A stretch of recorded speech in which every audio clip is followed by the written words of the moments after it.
Hello everyone, I'm Saket Bajpayee, Director of Prayas Physics Classes, Dehradun. Welcome students, welcome to the fifth lecture of Current Electricity. ये बहुत ही ज्यादा interesting lecture होने वाला है, मैं पहले ही आपको बता दूं। इसमें बहुत मजेदार चीजें हम लोग आज सीखेंगे। ठीक है, तो पहले शुरुआत करते हैं अर्थिंग या फिर grounding in an electrical circuit से, है ना। अर्थ कर देना, ग्राउंड कर देना, इन सारी बातों से आप वाकिफ है। कैपेसिटर में आपने ऑलरेडी थोड़ा बहुत आइडिया गेन कर रखा है ना। अगर किसी पॉइंट को बोला जाता है इन एन इलेक्ट्रिकल सर्किट की उसे क्या कर दिया गया, अर्थ कर दिया गया या फिर ग्राउंड कर दिया गया, तो बेसिकली इसका मतलब क्या होता है। इसका बस इतना मतलब होता है कि उस पॉइंट के पोटेंशियल को हमने कितना निर्धारित कर दिया, हमने उसे असाइन कर दिया जीरो पोटेंशियल। जैसे कि आप ये एग्जांपल देख सकते हैं, यहाँ पर अपने को दिया हुआ है कि एक 10 वोल्ट की बैटरी है और यहाँ पर तीन रेजिस्टेंसेस दिए हुए हैं और इस सी पॉइंट को जो है अर्थ कर दिया गया है ना। अब मान लीजिए मुझे पोटेंशियल ऑफ डी पॉइंट निकालना है, तो क्या करेंगे। यहाँ देखिए ये जो सिंबल होता है ये किसका सिंबल होता है, अर्थिंग का ना। इसका मतलब सी पॉइंट को क्या कर दिया गया है, सी पॉइंट को कर दिया गया है अर्थ, है ना। तो सिंपली आप ऐसे सोचिए कि यहाँ पर ना आप एक काम कर सकते हैं, आप ये साइन हटा दीजिए और सिंपली आप क्या कर दीजिए, सिंबल को किससे रिप्लेस कर दीजिए, जीरो वोल्ट से। बस बात खत्म हो गई। सी पॉइंट का पोटेंशियल जीरो वोल्ट हमने असाइन कर दिया। अब क्या नहीं कर सकते, जैसे पहले यहां पर हम लोग जीरो वोल्ट असाइन कर देते थे और यहां पर 10 वोल्ट असाइन कर देते थे। अब ये काम हम लोग नहीं कर सकते हैं क्योंकि सर्किट में किसी एक जगह ही हम लोग जीरो वोल्ट असाइन कर सकते हैं और अब हमारी मजबूरी है कि हमें सी पॉइंट को ही जीरो वोल्ट असाइन करना होगा, है ना। तो चलिए अब हमारे पास ये रेगुलर सर्किट जैसा हो गया जिसमें तीन रेजिस्टेंसेज हैं और तीनों सीरीज में है। तो टोटल रेजिस्टेंस कितना हो गया, टोटल रेजिस्टेंस हो गया 10 ओम। टोटल ईएमएफ कितना है, वो भी है 10 वोल्ट, है ना। तो अपने को ये समझ में आ रहा है करंट कितना आ जाएगा, 1 एम्पियर। और करंट के फ्लो की डायरेक्शन कुछ ऐसे होगी, 1 एम्पियर, है ना। इस तरीके से करंट जो है वो फ्लो कर रहा है। तो अब एक काम करते हैं, सी और डी पॉइंट के बीच में हम लोग ओम्स लॉ लगा देते हैं। जैसे कि पोटेंशियल ऑफ डी को मैं वीडी कह देता हूँ। तो करंट ऐसे फ्लो कर रहा है, करंट फ्लो करता है from high potential to low potential. तो यहां पर मैं क्या लिख दूंगा, जीरो वोल्ट माइनस वीडी, है ना। High potential minus low potential, V बराबर होता है आई आर। तो मैं इसे लिख दूंगा, आई हो गया 1 और आर हो गया 6। तो यहां से वीडी कितना आ गया, वीडी आ गया माइनस 6 वोल्ट। और यही जो है हमारा जवाब हो गया। तो इस तरीके से आपको समझ में आ रहा होगा कि कैसे हम लोग सवालों को सॉल्व कर सकते हैं अगर अपने को दिया हो कि किसी पॉइंट को क्या किया गया है, अर्थ किया गया है। चलिए तो एक और नया एग्जाम्पल देखते हैं। जैसा कि आप देख पा रहे हैं यहाँ पर इस बार दो अलग अलग पॉइंट को क्या किया गया, अर्थ किया गया। तो बेसिकली इसका मतलब क्या हो गया कि यहाँ का पोटेंशियल भी जीरो वोल्ट है और यहाँ का पोटेंशियल भी जीरो वोल्ट है। ऐसा कब हो सकता है, जब ये 10 ओम के रेजिस्टर से कोई भी करंट नहीं जा रहा होगा, है ना।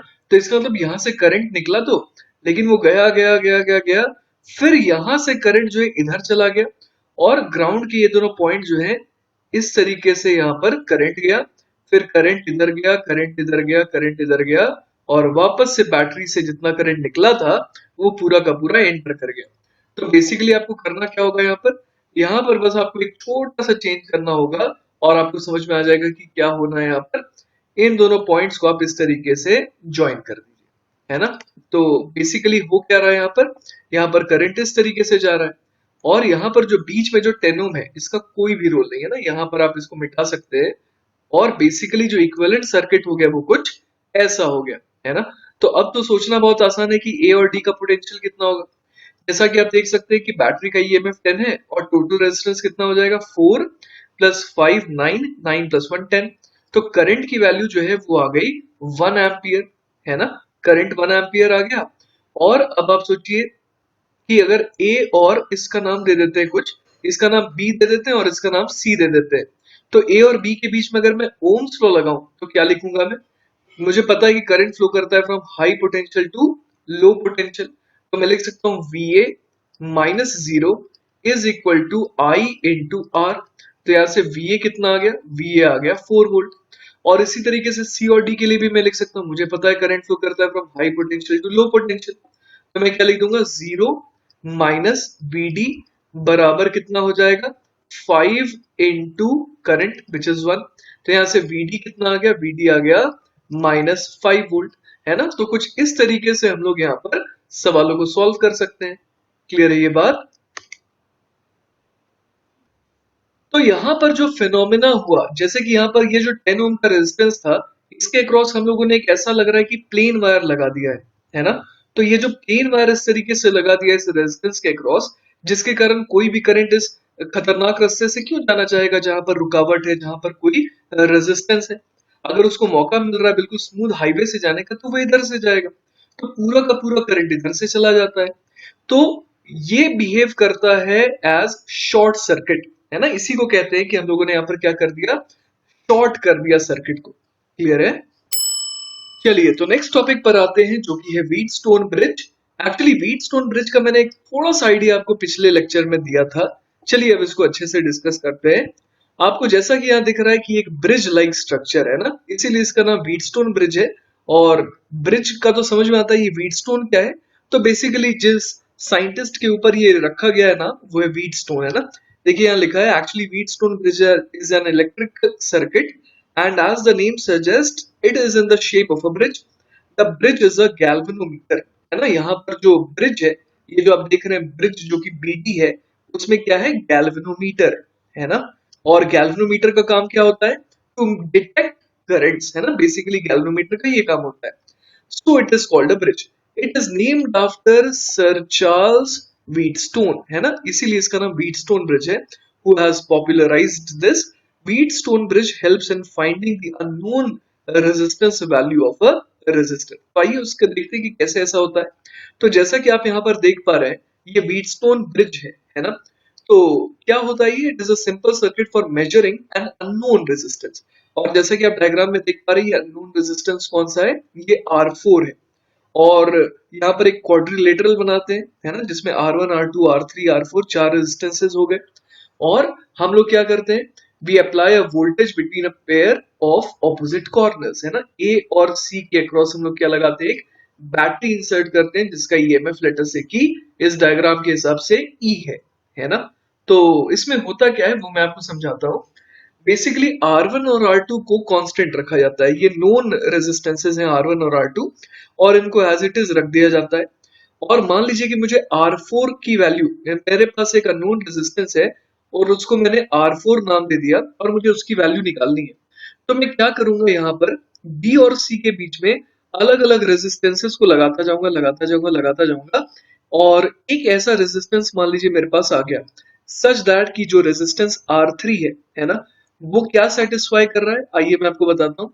अगर ऐसा हो जाए कि R2 into R3 is equal to R1 into R4 आ जाए, मतलब बेसिकली यहाँ पर हम लोग को ये समझ में आ रहा है कि R3 की वैल्यू कितनी आ जाए, R3 की वैल्यू आ जाए R1 R4 अपॉन R2, है ना।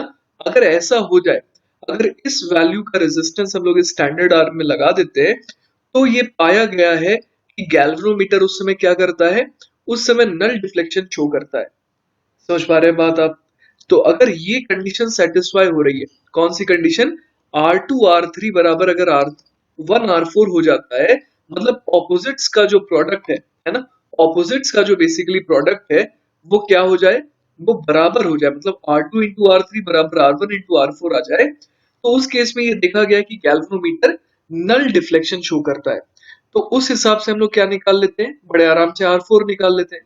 तो R4 की वैल्यू यहां से कितनी आ जाएगी, वो आ जाएगी R2 R3 अपॉन R1, है ना। तो ये तो मैंने बस कह दिया कि ऐसा होता है, लेकिन अब इसको प्रूव भी करेंगे कि भाई जब ये कंडीशन सेटिस्फाई हो रही है, तो गैल्वेनोमीटर कितना डिफ्लेक्शन शो करे, नल डिफ्लेक्शन, मतलब कि वो कोई करंट डिटेक्ट ही नहीं करेगा। मतलब बी और डी को क्या हो जाना पड़ेगा, बेसिकली बी और डी को यहाँ पर हो जाना पड़ेगा इक्वी पोटेंशियल। अभी तो यहाँ पर अगर मैं कोई भी एलिमेंट लगा रहा हूं तो उसके थ्रू कोई भी करंट फ्लो नहीं कर रहा है। तो चलिए अब देखते हैं कि कैसे हम लोग जो अभी अभी बात हम लोगों ने करी उसको प्रूव कैसे करेंगे, है ना।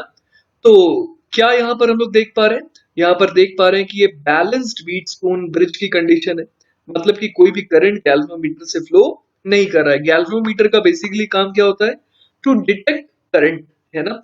तो गैल्वेनोमीटर से कोई भी करंट नहीं डिटेक्ट हो रहा है, तब के लिए हम लोग यहाँ पर लॉज लिखने वाले, किरचॉफ्स लॉज।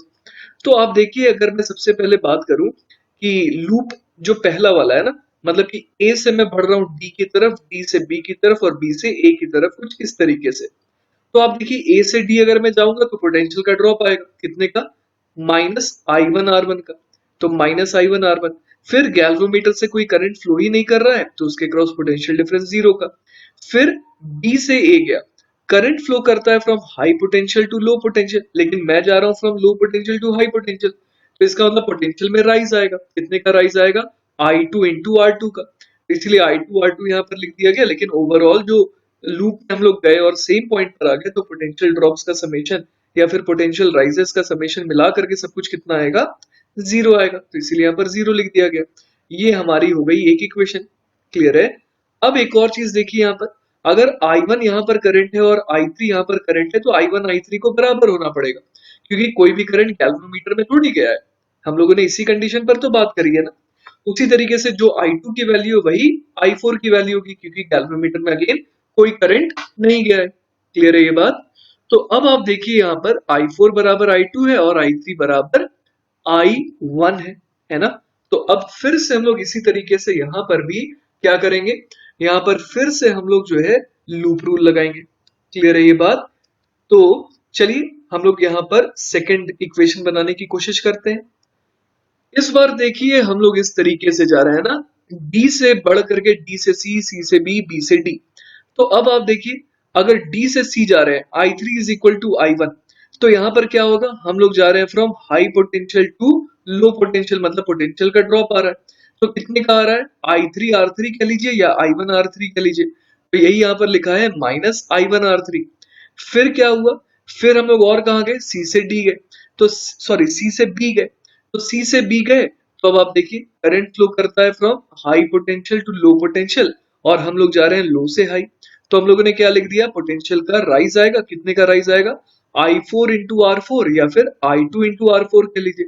तो वही यहाँ पर लिखा है I2 इंटू R4, और बीच में बी से डी वाले रस्से में तो कोई मतलब ही नहीं है, पोटेंशियल ड्रॉप आ ही नहीं रहा है, तो वो जीरो हो गया।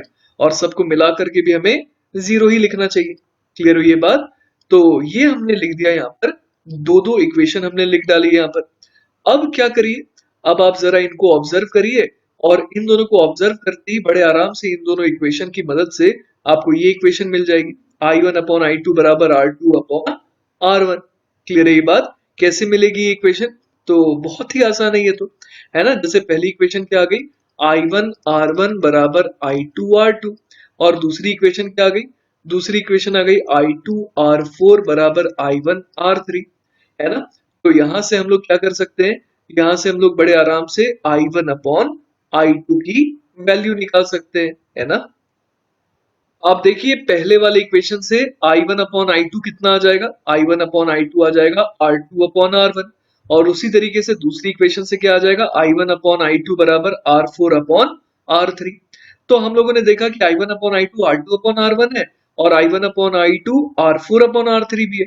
इसका मतलब R2 अपॉन R1 को किसके बराबर होना पड़ेगा, R4 अपॉन R3 के, मतलब कि R2 इंटू R3 बराबर R1 इंटू R4। मतलब ऑपोजिट्स का प्रोडक्ट जो है वो सेम आ गया, है ना। R4 इंटू R1 बराबर R2 इंटू R3। तो बच्चों बेसिकली यही इक्वेशन कहलाती है बैलेंस्ड व्हीट स्टोन ब्रिज की कंडीशन।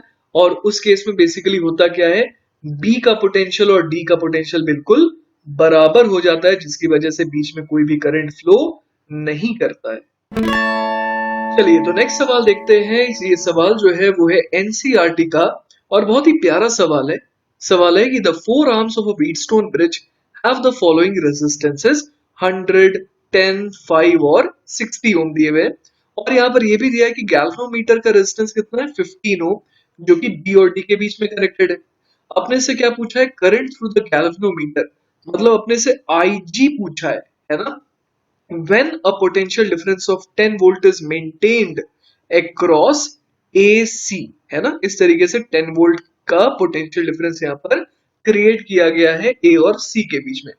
तो चलिए यहाँ पर जैसा कि अपने को थोड़ा हेल्प भी किया गया है करंट्स दे करके, जैसे कि ओवरऑल यहाँ पर करंट को आई माना गया, यहाँ पर I1, यहाँ I2, यहाँ पर IG मान लिया गया।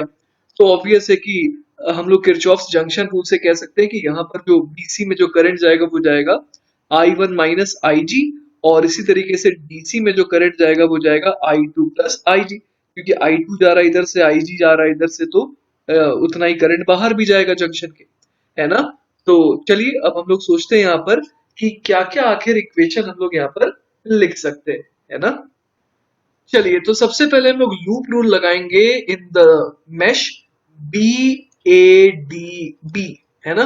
बी से ए जा रहे हैं, ए से डी जा रहे हैं और डी से बी जा रहे हैं, मतलब कि बेसिकली इस तरीके से घूम रहे हैं ना, in the anti clockwise sense. तो क्या लिख सकते हैं हम लोग, सबसे पहले देखिए यहाँ पर करंट की डायरेक्शन के ऑपोजिट हम लोग जा रहे हैं, तो पोटेंशियल का राइज आएगा। कितने से राइज आएगा, 100 I1। फिर क्या हुआ, करंट की डायरेक्शन में ही हम लोग आगे बढ़ रहे हैं, तो इस बार ड्रॉप आएगा कितने का, -60 I2 का। फिर क्या होगा, कैल्वोमीटर का रेजिस्टेंस 15 ओम है और हम लोग करंट के ऑपोजिट डायरेक्शन में ट्रैवल कर रहे हैं, है ना। तो इस बार क्या आएगा, फिर से राइज आएगा, कितने का राइज आएगा, इस बार राइज आएगा 15 IG का। तो 15 IG का लिख दिए। This should be equal to 0, क्योंकि वापस से हम लोग बी पर ही तो पहुंच गए। क्लियर है ये बात। तो अगर इस इक्वेशन को अगर थोड़ा सिंप्लीफाई करें तो ये कितना बन जाएगा, 5 20 100 होता है ना, तो 20I1 minus 12I2 plus 3IG is equal to 0। तो ये तो बात हो गई BADB की।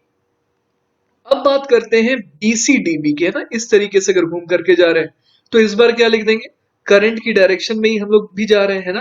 तो क्या लिखेंगे यहाँ पर, पोटेंशियल का ड्रॉप आएगा -10I1 माइनस IG। फिर क्या आएगा, फिर से हम लोग क्या कर रहे हैं, नहीं इस बार हम लोग जो है करंट के ऑपोजिट डायरेक्शन में जा रहे हैं ना। तो इस बार हम लोग जा रहे हैं किस तरीके से, करंट फ्लो करता है from high potential to low potential, और हम लोग जा रहे हैं लो से हाई। इसका मतलब पोटेंशियल का राइज आएगा, कितने से राइज करेगा, +5 टाइम्स। और यहाँ पर हम लोग करंट कितना बोल दे, I2 plus IG, I2 plus IG, है ना। उसके बाद हम लोग क्या कर रहे हैं, हम लोग जा रहे हैं फिर से करंट के ऑपोजिट डायरेक्शन में, तो पोटेंशियल का फिर से राइज आएगा, और कितने का राइज आएगा, +15 IG। But this should be equal to 0, है ना। तो यहां से अपने पास क्या इक्वेशन आ जाएगी, यहां से अपने पास इक्वेशन आ जाएगी 5 2 10, 5 1 5 और 5 3 15।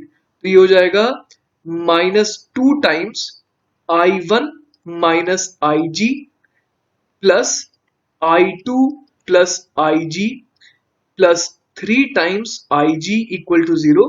क्या ये और सिंप्लीफाई हो सकता है, बिल्कुल हो सकता है। यहाँ पर ये बन जाएगा -2I1 plus 2IG plus I2 plus IG plus 3IG equal to 0। तो यहां से क्या आ गया अपने पास, 3 4 5 और 6 IG minus 2I1 plus I2 is equal to 0। तो ये अपने पास आ गई इक्वेशन नंबर 2। इक्वेशन नंबर 1 कौन सी आई थी, इक्वेशन नंबर 1 ये वाली थी, है ना। तो दो इक्वेशन तो अब तक अपने पास आ गई है, और सोचते हैं एक और इक्वेशन कहां से लाएं। चलिए तो अब बात करते हैं ADCEA की, है ना। ए से डी जा रहे हैं, डी से सी जा रहे हैं, सी से ई जा रहे हैं और ई से ए जा रहे हैं, है ना। इस तरीके से हम लोग घूम करके जा रहे हैं। तो चलिए यहाँ की बात करते हैं। ए से डी गए तो क्या हो गया, पोटेंशियल का क्या आया, ड्रॉप आया। कितने का ड्रॉप आया, -60I2 का। फिर डी से सी गए, तो डी से सी गए तो क्या हुआ, इस बार फिर से पोटेंशियल का ड्रॉप आया। कितने का ड्रॉप आया भाई, -5I2 प्लस IG का। फिर क्या हुआ, फिर हम लोग देख रहे हैं कि 10 वोल्ट का राइज हो रहा है, तो यहां पर लिख देते हैं +10, और this should be equal to 0, क्योंकि वापस से हम लोग ए पॉइंट पर ही तो आ गए, है ना। तो यहां से देखिए इक्वेशन क्या बन रही है सिंप्लीफाई होकर के, ये बन रहा है -60I2 -5I2 -5IG plus 10 is equal to 0। तो यहां से फाइनली क्या आ गया सिंप्लीफाई करके, यहां से आ जाएगा 5IG -65I2 -10, नहीं 5IG plus 65I2 -10 is equal to 0। तो यहां से आ जाएगा IG plus 13I2 -2 is equal to 0। तो ये एक अपने पास एक्सप्रेशन आ गया इक्वेशन नंबर 3 के नाम का। तो देखिए जैसा कि आप देख पा रहे हैं यहाँ पर 3 इक्वेशन आ गई है और हमारे पास अननोन भी कितने हैं, 3 ही तो है, I1 I2 और IG, है ना। तो चलिए इन 3 इक्वेशन की मदद से हम लोग I1 I2 और IG इन तीनों को निकालने की कोशिश करते हैं। तो कैसे किया जाए भाई इसे सॉल्व, क्योंकि यहाँ पर तो 3 इक्वेशन दिख रहे हैं। तो एक काम करते हैं हम लोग, जैसे पहली इक्वेशन है ना, अपने को इन दी एंड निकालना क्या है, अपने को इन दी एंड निकालना है IG, है ना। तो पहली इक्वेशन से I1 की वैल्यू को उठा करके दूसरी इक्वेशन में भर देते हैं, है ना। ये काम करते हैं हम लोग, ताकि अपने पास दूसरी और तीसरी इक्वेशन जो है प्योरली किस में आ जाए, I2 और IG में। तो चलिए पहली इक्वेशन अपनी कितनी थी, 20I1 minus 12I2 plus 3IG equal to 0। तो लिख लेते हैं इसे 20I1 minus 12I2 plus 3IG is equal to 0, है ना। ये आ गया अपने पास एक इक्वेशन। अब यहाँ से I1 की वैल्यू कितनी आई, I1 की वैल्यू आ गई 12I2 minus 3IG whole divided bye, कितने से डिवाइड करते हैं, पूरे को डिवाइड कर देते हैं 20 से, है ना। तो ये I1 की वैल्यू आ गई। अब चलिए इसे दूसरी इक्वेशन में पुट कर देते हैं। तो दूसरी इक्वेशन कितनी थी, वो थी 6IG, लिख लेते हैं एक बार 6IG, और क्या था यहाँ पर 6IG minus 2I1 plus I2, है ना। तो minus 2 times I1 plus I2 is equal to 0। तो यहाँ पर क्या आ जाएगा, 6IG माइनस 2 टाइम्स I1 के बदले क्या लिख सकते हैं, 12I2 minus 3IG whole divided by 20 plus I2 is equal to 0। तो यहां से क्या आ जाएगा अपने पास, 2 10 20, है ना। तो ये आ गया 6IG minus 12I2 upon 10, minus minus plus हो जाएगा, plus 3IG upon 10 plus I2 is equal to 0।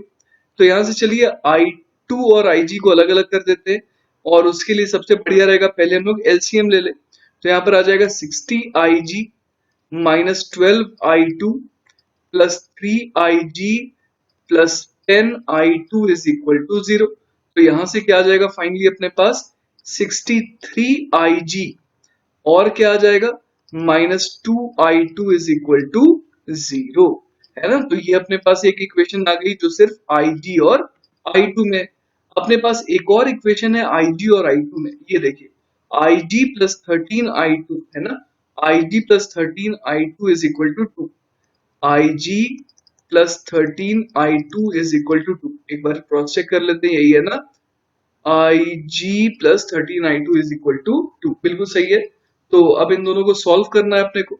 Basically अपने को ये याद रहे कि अपने को निकालना क्या है, अपने को IG निकालना है ना। तो मतलब अपने को I2 को गायब करना होगा। तो I2 को गायब कैसे करें भाई, तो उसका सबसे आसान तरीका मुझे ये दिखाई दे रहा है कि ऊपर वाली इक्वेशन को 13 से मल्टीप्लाई कर दीजिए और नीचे वाली इक्वेशन को 2 से मल्टीप्लाई कर दीजिए। तो क्या आ जाएगा अपने पास, तो अपने पास आ जाएगा 13 इंटू 63 IG माइनस 26 I2, है ना, ये आ जाएगा इज इक्वल टू 0। और नीचे वाली इक्वेशन क्या बन जाएगी, वो बन जाएगी 2IG plus 26I2 is equal to 4, है ना। अब इन दोनों इक्वेशंस को ऐड कर देते हैं। तो ये कितना हो जाएगा भाई, 13 3 जा 39, 3 13 6 जा 78, तो ये 81 819 प्लस 2, है ना, इतना IG इज इक्वल टू 4। तो यहां से अपने पास IG कितना आ गया, IG आ गया 4 डिवाइडेड बाय 821 एम्पियर। ये हो जाएगा 4.87 मिली एम्पियर। चलिए तो नेक्स्ट सवाल देखते हैं। सवाल है determine R equivalent across A and B। तो बेसिकली A और B के बीच में अपने को इक्विवेलेंट रेजिस्टेंस निकालना है। और इस बार देखिए यहाँ पर 10 है, इधर भी 10 है, इधर 5 है, इधर भी 5 है, और बीच में क्या है, 5 ओम का रेजिस्टेंस है ना। तो चलिए इसे सॉल्व करने की कोशिश करते हैं। इस सवाल को सॉल्व करने के मैं आपको कई तरीके बताऊंगा। तो उसमें पहला तरीका जो है वो चलिए देखते हैं ना। सबसे पहला तरीका जो मैं आपको दिखाने वाला हूँ वो ये है कि आप तो एक काम करिए, आप इसे कनेक्ट कर दीजिए एक बैटरी से, है ना, और इस बैटरी का ईएमएफ आप कह दीजिए लेट अस से 1 वोल्ट, क्योंकि रेजिस्टेंस का इक्विवेलेंट निकालना है। तो जो आंसर आएगा वो बैटरी के ईएमएफ पे तो डिपेंड नहीं कर सकता है ना। तो मैंने यहाँ पर 1 वोल्ट क्यों चुना, क्योंकि आप देखिए कि V बराबर होता है I इंटू आर। अब यहाँ पर अगर मुझे ये दिख रहा है कि V को मैंने कितना ले लिया, V को अगर मैंने ले लिया यहाँ पर 1 वोल्ट, तो 1 बराबर कितना हो जाएगा, I इंटू आर हो जाएगा। तो बेसिकली यहां से रेजिस्टेंस की वैल्यू कितनी आ जाएगी, 1 अपॉन आई के बराबर, है ना। तो यहां पर मुझे बेसिकली निकालना क्या हो जाएगा, सिर्फ और सिर्फ यहां से कितना करंट आई जा रहा है। जो भी करंट आई जा रहा है मैग्नीट्यूड वाइज में देखूं तो सिंपली मैं 1 अपॉन आई को क्या बोल दूंगा, इक्विवेलेंट रेजिस्टेंस के बराबर। तो एक चीज तो मैंने ये करी। अब दूसरी चीज देखिए मैं क्या करना चाह रहा हूं, यहां पर मुझे दिख रहा है कि सर्किट, है ना, जिस तरीके से सर्किट को मैं देख रहा हूं यहां पर खड़ा होकर के, तो मुझे दिख रहा है कि 10 इधर है, 5 इधर है, फिर उसके आगे 5 इधर है, 10 इधर है, बीच में एक कॉमन सा 5 है। तो मान लीजिए कि मैं बैटरी का पॉजिटिव टर्मिनल लूं और मैंने सोचा कि लेट अस से कि यहां पर करंट भेज देते हैं कितना, लेट अस से कि यहां पर करंट भेज देते हैं I1 और यहां पर करंट भेज देते हैं I2। तो फिर जब मैं बैटरी का नेगेटिव टर्मिनल बन के यहाँ आ रहा हूं तो मुझे ऐसा दिख रहा है कि जैसा सर्किट इधर से दिख रहा था वैसा ही दिख रहा है, बस चीजें जो है वो पलट गई है ना, जो लेफ्ट में था वो राइट में है और जो राइट में था वो लेफ्ट में है। तो अब मैं ऐसा सोचूंगा कि यहाँ पर 10 ओम है, अगर मैंने यहाँ के 10 ओम को I1 दिया तो मैं यहाँ के 10 ओम से I1 एक्सपेक्ट करूंगा कि मिले, और यहाँ के 5 ओम से मैं एक्सपेक्ट करूंगा कि मुझे I2 मिले। तो इसका मतलब ये हो गया कि मुझे I1 इधर से जा रहा है तो I1 इधर से आ रहा है, I2 इधर से जा रहा है तो I2 इधर से भी आ रहा है। तो अब यहाँ पर देखिए अगर इस जंक्शन की मैं बात करूं तो यहाँ पर आ रहा है I1, जा रहा है I2 इस तरफ, तो यहाँ पर कितना जाना पड़ेगा, ऑब्वियस है I1 माइनस I2 जाना पड़ेगा। क्लियर है। तो अब यहाँ पर मुझे दिख रहा है कि सारे के सारे ब्रांचेस में मैंने करंट लिख लिए हैं in terms of I1 as well as I2, है ना। और मुझे निकालना क्या है, मुझे R इक्विवेलेंट निकालना है, जो कि किसके बराबर आ जाएगा, जो कि 1 अपॉन आई के बराबर आ जाएगा। और मुझे ये भी पता है कि I बराबर कितना है, I1 प्लस I2 है। तो बेसिकली मुझे I1 निकालना है और I2 निकालना है। तो चलिए I1 और I2 निकालने के लिए हम लोग इक्वेशन लिखना चालू कर देते हैं। तो देखिए एक इक्वेशन हम लोग लिख सकते हैं, अगर A से मैं जाऊं और ऊपर को मैं C पॉइंट बोल देता हूं और इसे मैं D पॉइंट बोल देता हूं। तो अगर मैं A से होते हुए ACBA, है ना, इस तरीके से अगर आऊं ACBA, है ना, तो अगर मैं A से C जाऊं, C से B जाऊं और B से वापस A जाऊं तो मैं एक इक्वेशन यहाँ पर लिख सकता हूं। कैसे लिखूंगा, तो यहाँ देखिए सबसे पहले 10 ओम के अक्रॉस पोटेंशियल का ड्रॉप आएगा क्योंकि मैं करंट के अलोंग जा रहा हूं। तो मैं क्या लिख दूंगा यहाँ पर, मैं लिख दूंगा माइनस 10I1, फिर क्या लिख दूंगा, फिर से यहाँ पर पोटेंशियल का ड्रॉप आएगा तो मैं लिख दूंगा माइनस 5I2। फिर अब यहाँ पर पोटेंशियल का राइज आया है ना, तो कितने का राइज आया, प्लस 1 वोल्ट का आया, बराबर 0। तो एक इक्वेशन तो देखिए मेरे पास ये आ गई। क्लियर है ये बात। अब सोचते हैं कि अगली इक्वेशन कहां से लाई जाए।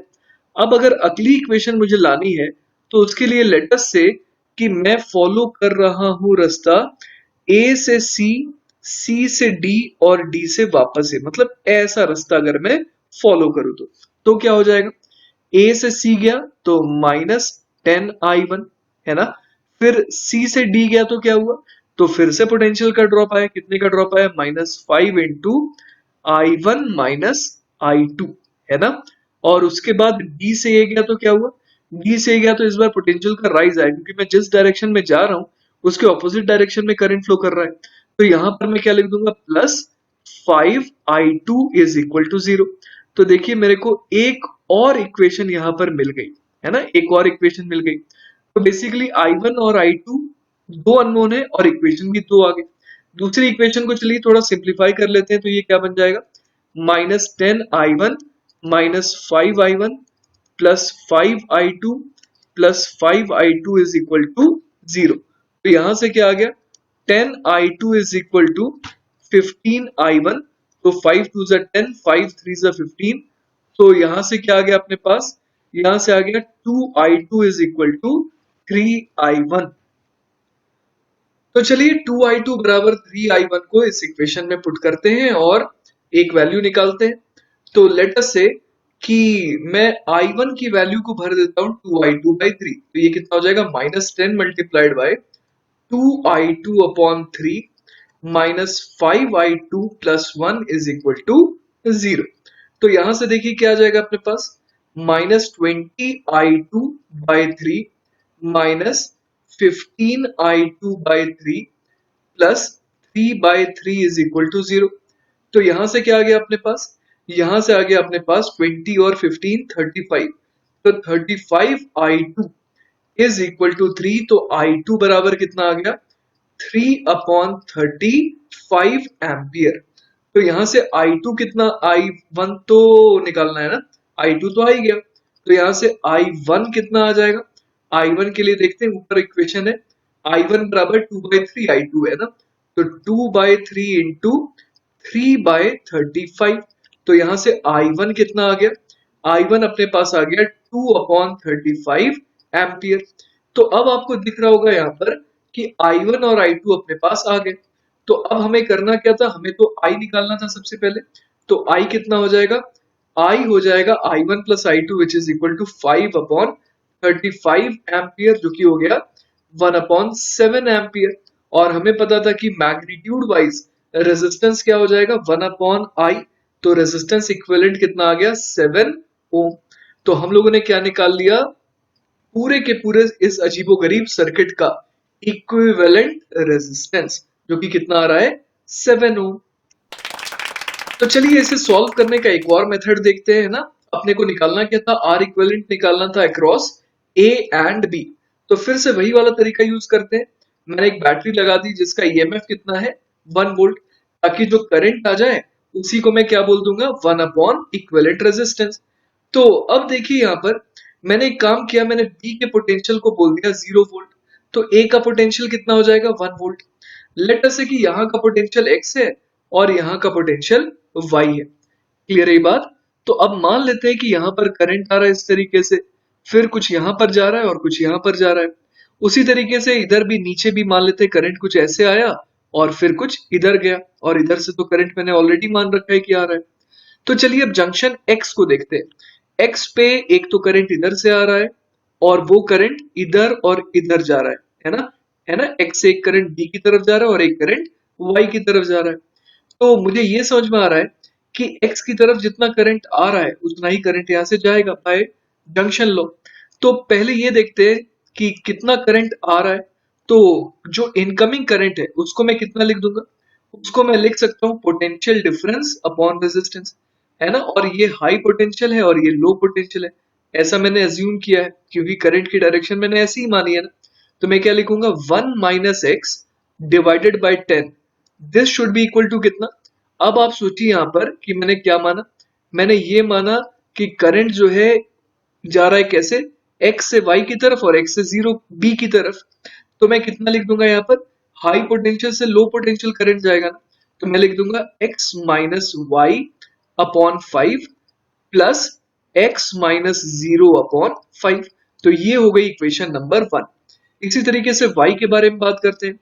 y पे करंट कितना आ रहा है, a से आ रहा है ना, और x से आ रहा है, और जा कहाँ रहा है, b की तरफ जा रहा है।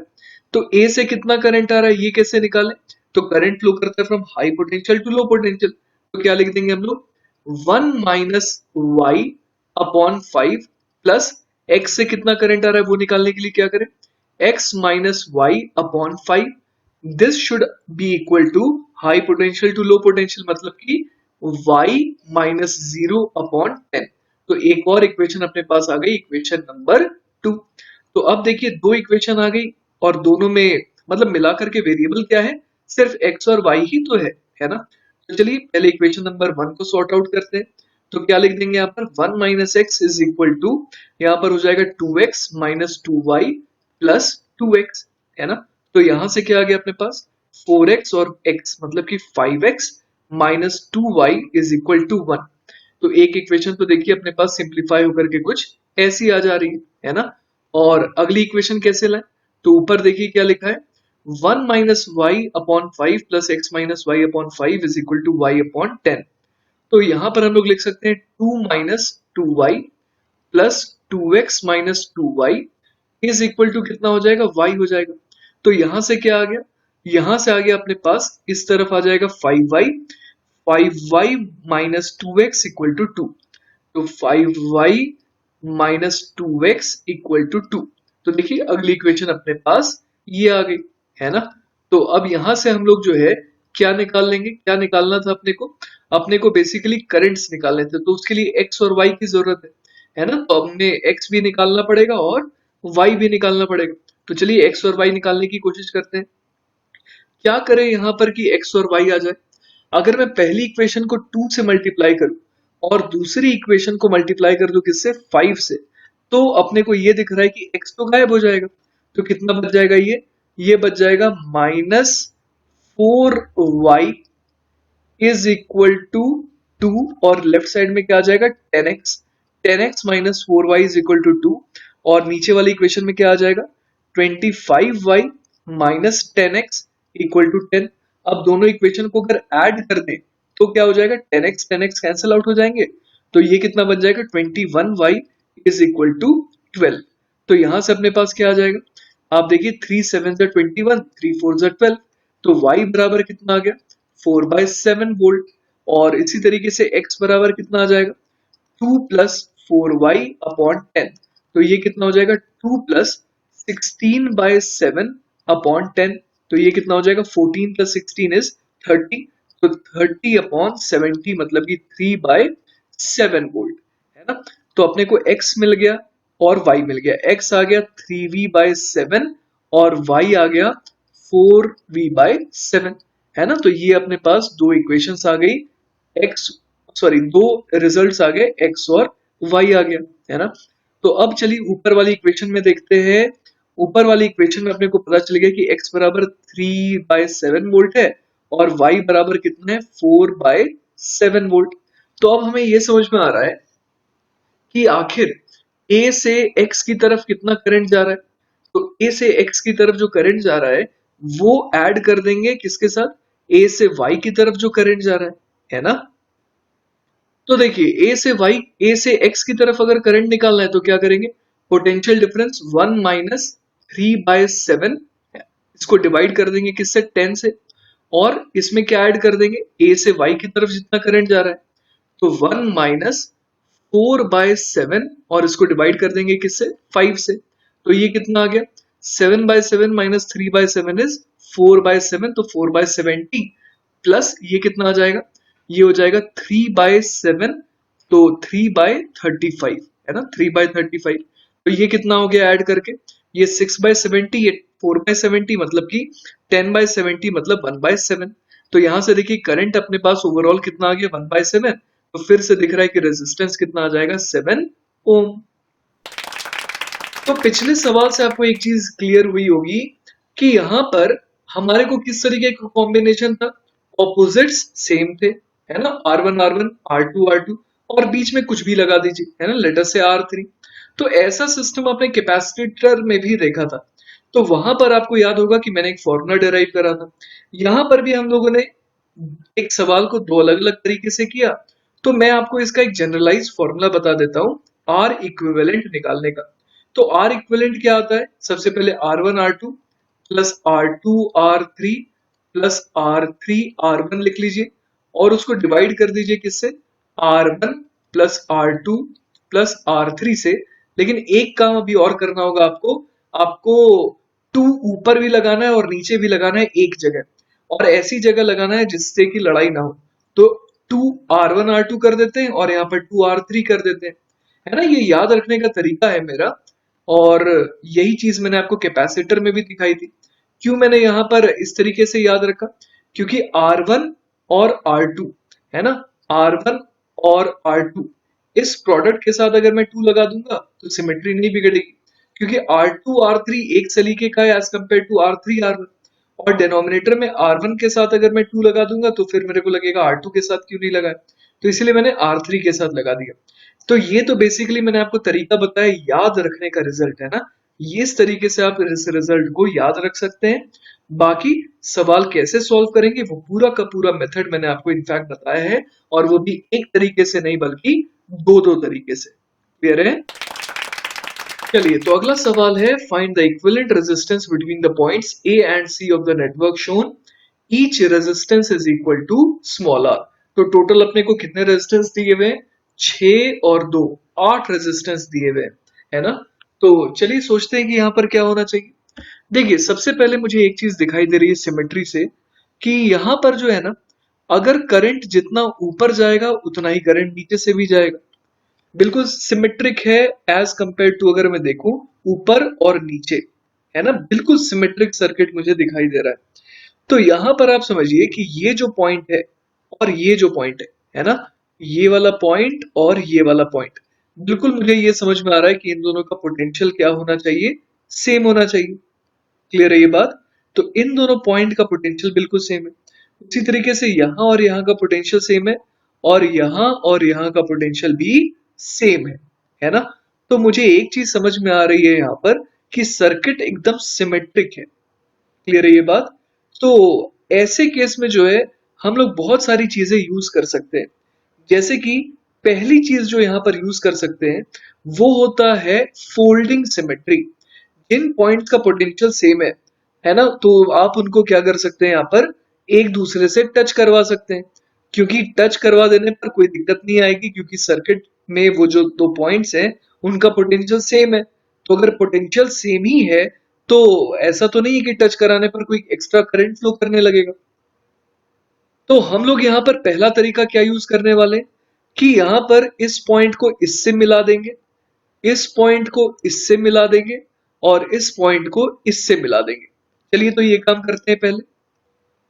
तो देखिए, मैंने इस तरीके से जब फोल्ड किया तो यहाँ पर डायग्राम अब कुछ ऐसा दिखाई दे रहा है। अब फर्क क्या आ गया? अब फर्क बस ये आ गया कि जो ऊपर में जो रेजिस्टेंस था आर, अब उसका इक्विवेलेंट कितना हो जाएगा? R/2। क्योंकि आप देखिए कि ये जो पॉइंट्स है ना, लेट अस से कि ये जो पॉइंट है ये B है, और ये D है, और ये E है। तो B और D के बीच में, ये दोनों पॉइंट्स के बीच में दो रेजिस्टेंसेस आ गए, और ये दोनों पैरेलल में। तो मैं क्या कर सकता हूँ यहाँ पर, मैं इसे मिटा देता हूँ और सिंपली बोल देता हूँ कि अब ये रेजिस्टेंस हो गया R/2। उसी तरीके से मैं यहाँ पर इससे भी मिटा सकता हूँ और बोल सकता हूँ कि रेजिस्टेंस कितना रह गया, सिर्फ और सिर्फ रेजिस्टेंस रह गया R/2। और यहाँ पर भी देखिए कि D और F के बीच में, है ना, दो रेजिस्टेंसेस आ गए पैरेलल में। तो एक को मैं मिटा देता हूँ और बोल देता हूँ कि इक्विवेलेंट कितना हो गया, इक्विवेलेंट जो है अब वो हो गया R/2। तो अब देखिए जरा, यहाँ पर आपको ये दिख रहा है कि R/2 और इधर R है, इधर R/2 और इधर R है। तो मतलब प्रोडक्ट्स क्या हो गए? प्रोडक्ट सेम हो गए ऑपोजिट्स के। तो इसका मतलब यहाँ पर व्हीटस्टोन ब्रिज बन गया। तो बीच वाले रेजिस्टेंस को हम लोग मिटा सकते हैं, है ना? तो अब हमारा जवाब क्या हो जाएगा? ऊपर देखिए R/2 मतलब ऊपर तो हो गया R, और नीचे R और R मतलब कि 2R, और R और 2R हो गए पैरेलल में। तो मैं क्या लिख दूंगा रिजल्टेंट? R इक्विवेलेंट बराबर हो जाएगा R into 2R upon R plus 2R। तो हमारा जवाब कितना आ जाएगा? जवाब आ जाएगा 2R अपॉन 3 ओम, है ना? तो हमारा फाइनल आंसर क्या हो गया? R equivalent is equal to 2R/3 ohm, है ना? तो आपने देखा कि किस तरीके से हम लोगों ने यहाँ पर क्या यूज करा। हमने यहाँ पर यूज करा है फोल्डिंग सिमेट्री, है ना? कि हमें दिखा कि यहाँ पर इस तरीके से सिमेट्रिक पॉइंट्स हैं, सेम पोटेंशियल वाले पॉइंट्स हैं, तो हम लोगों ने उसे क्या कर दिया, सर्किट को फोल्ड कर दिया। चलिए, अब और दूसरा मेथड देखते हैं इसे सॉल्व करने का। चलिए, तो इसे सॉल्व करने का मेथड नंबर 2 देखते हैं। इसमें क्या हम लोग यूज करेंगे? हम लोग यूज करेंगे परपेंडिकुलर बाइसेक्टर सिमेट्री, है ना? Perpendicular bisector symmetry. इसका मतलब ये होता है कि जैसे कि हम लोग देख पा रहे हैं कि अगर मैं परपेंडिकुलर बाइसेक्टर यहाँ पर बनाऊं, जो कि इस तरीके की ये वाली लाइन होगी, तो हमें ये साफ दिख रहा है कि इस परपेंडिकुलर बाइसेक्टर पर लाई करने वाले सारे के सारे पॉइंट्स का पोटेंशियल क्या आएगा? बिल्कुल सेम आएगा। समझ पा रहे हैं आप बात? और ऐसा इसलिए मैं कह रहा हूं क्योंकि इस परपेंडिकुलर बाइसेक्टर के लेफ्ट साइड में देखिए और राइट साइड में देखिए, जितना पोटेंशियल ड्रॉप लेफ्ट साइड के कारण हुआ होगा उतना ही पोटेंशियल ड्रॉप तो राइट साइड के कारण भी हुआ होगा। तो इसका मतलब पोटेंशियल ड्रॉप जो है वो आधा आधा हुआ है ना। तो अगर यहाँ का पोटेंशियल लेटर से V था, तो यहाँ का पोटेंशियल V/2 और यहाँ का भी V/2 होगा। तो ये तीनों पॉइंट्स क्या हो गए, इक्वी पोटेंशियल हो गए। और इक्वी पोटेंशियल पॉइंट्स में अगर मैं कोई भी रेजिस्टेंस लगा दूं तो उसका कोई भी मतलब नहीं है। तो चलिए यहाँ पर ये जो रेजिस्टेंस था इसे हम लोग मिटा देते हैं, है ना। तो भी सर्किट में कोई भी चेंज नहीं आएगा। बस खत्म हो गया सवाल। ऊपर कितना है, R और R, बीच में कितना है, R और नीचे कितना है, R और R। तो बेसिकली 2R और 2R, है ना, इनके तीन कॉम्बिनेशन है। तो हमारा रिजल्टेंट कितना आ जाएगा, 2R/3 आ जाएगा, है ना, क्योंकि 2R और 2R के तीन रेजिस्टेंसेस पैरेलल में है। तो जवाब क्या आना है, 2R/3 ओम।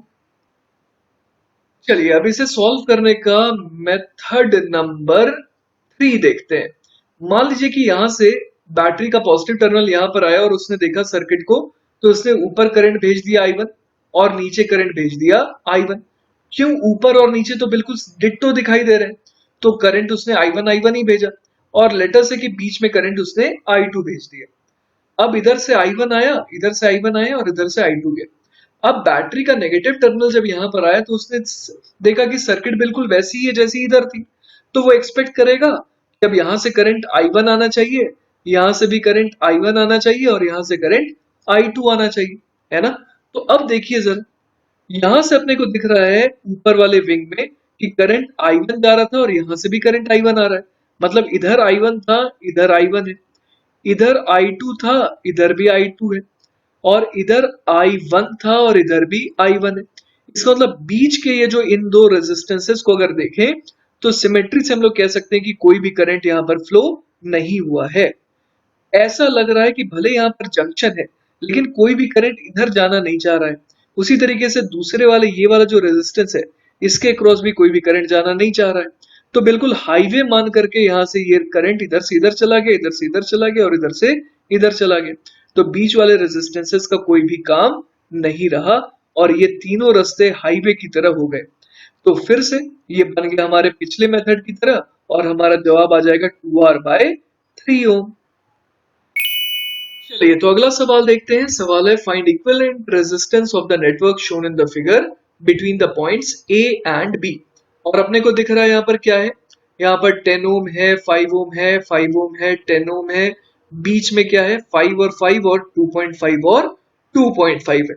तो अगेन अपने को सर्किट काफी सिमेट्रिक दिखाई दे रही है ना। जैसे यहाँ पर 10 है तो यहाँ पर भी 10 है, यहाँ पर 5 है तो यहाँ पर भी 5 है। तो इस हिसाब से सर्किट थोड़ी सी सिमेट्रिक तो दिखाई दे रही है ना। अब जरा एक चीज देखिए यहाँ पर कि ये जो 5 ओम है और ये जो 5 ओम है ना, इनको थोड़ा ऑब्जर्व करिए।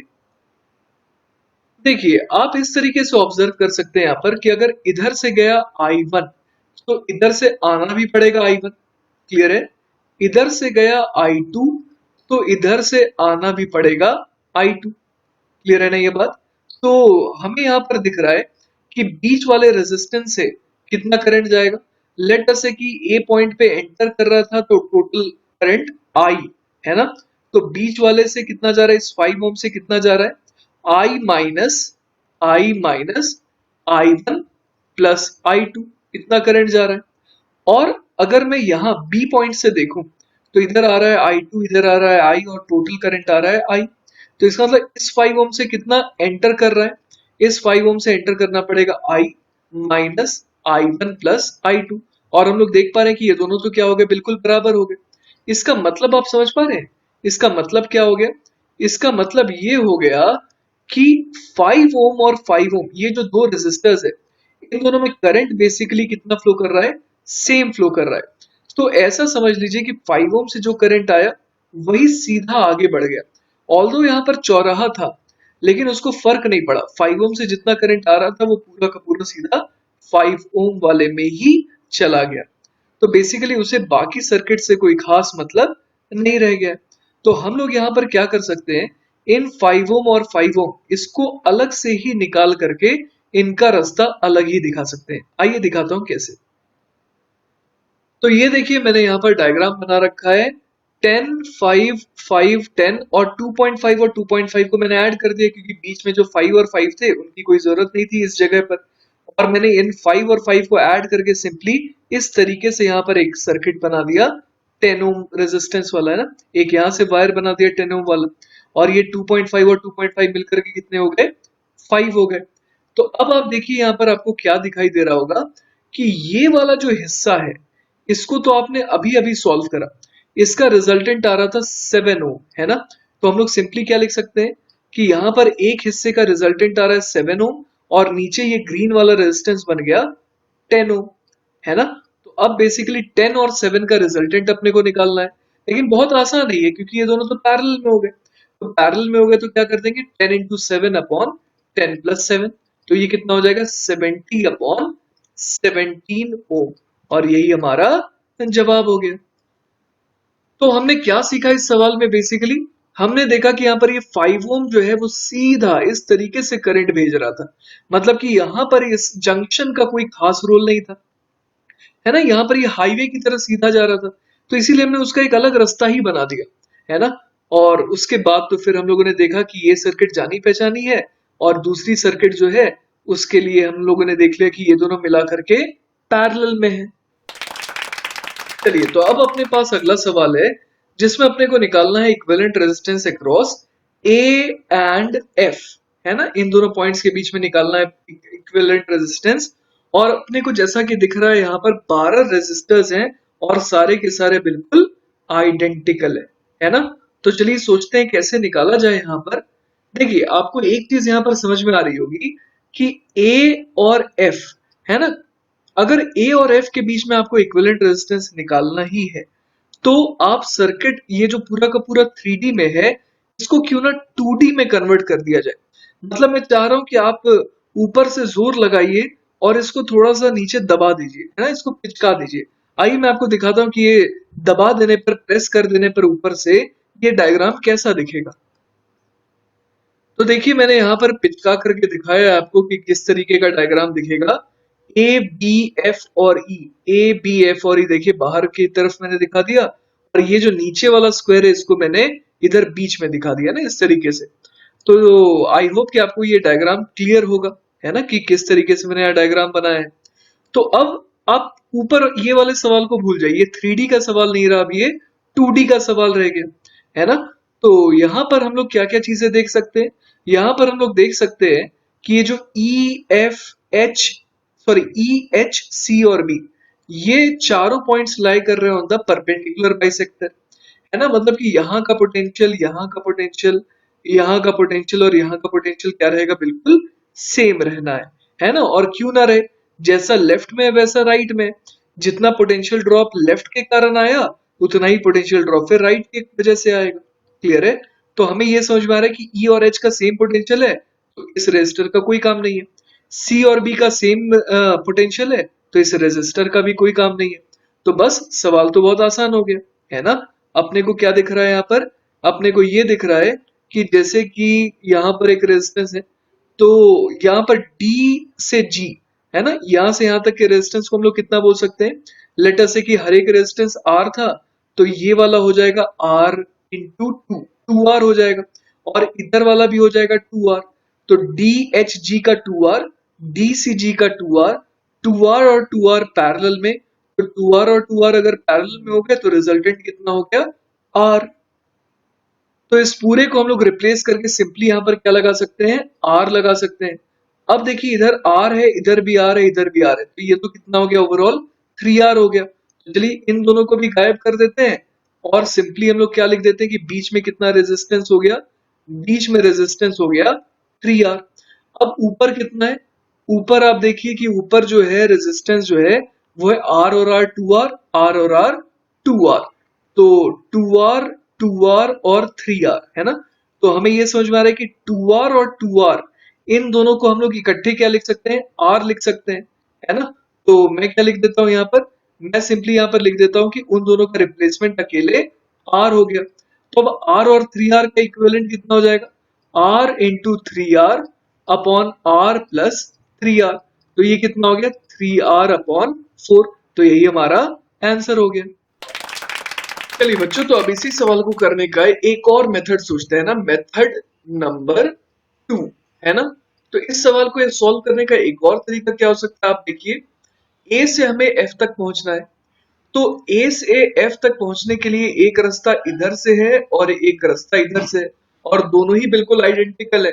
तो उस हिसाब से देखिए, ये वाला पॉइंट और ये वाला पॉइंट, इन दोनों का पोटेंशियल क्या हो जाएगा, इन दोनों का पोटेंशियल बिल्कुल सेम हो जाएगा। समझ पा रहे हैं? उसी तरीके से हम लोग सिमेट्री से देख सकते हैं कि ये वाले पॉइंट का पोटेंशियल और ये वाले पॉइंट का पोटेंशियल क्या हो जाना है, बिल्कुल सेम हो जाना है ना। क्योंकि हम लोग ए से एफ की तरफ बढ़ रहे हैं और ए से एफ की तरफ बढ़ रहे हैं, तो जिस तरीके से एच का रोल है उसी तरीके से सी का रोल है, जिस तरीके से ई का रोल है उसी तरीके से बी का भी रोल है। ये चीज विजुअलाइज करने के लिए आप ऐसे सोचिए कि यहां से अगर मैं इस तरीके से यहां पर एक सिमेट्री वाली लाइन बनाता हूं, तो ये जो लाइन है, ये जो प्लेन है बेसिकली, ये जो प्लेन है, ये इस पूरे के पूरे क्यूब को क्या कर रहा है, दो सिमेट्रिक हिस्सों में डिवाइड कर रहा है। तो जैसे कि यहाँ का पोटेंशियल मान लीजिए V है, तो यहाँ का पोटेंशियल V/2 होना पड़ेगा, यहाँ का भी पोटेंशियल V/2, यहाँ का भी V/2 और यहाँ का भी V/2 होना पड़ेगा, तभी यहाँ का पोटेंशियल 0 हो पाएगा। समझ पा रहे हैं?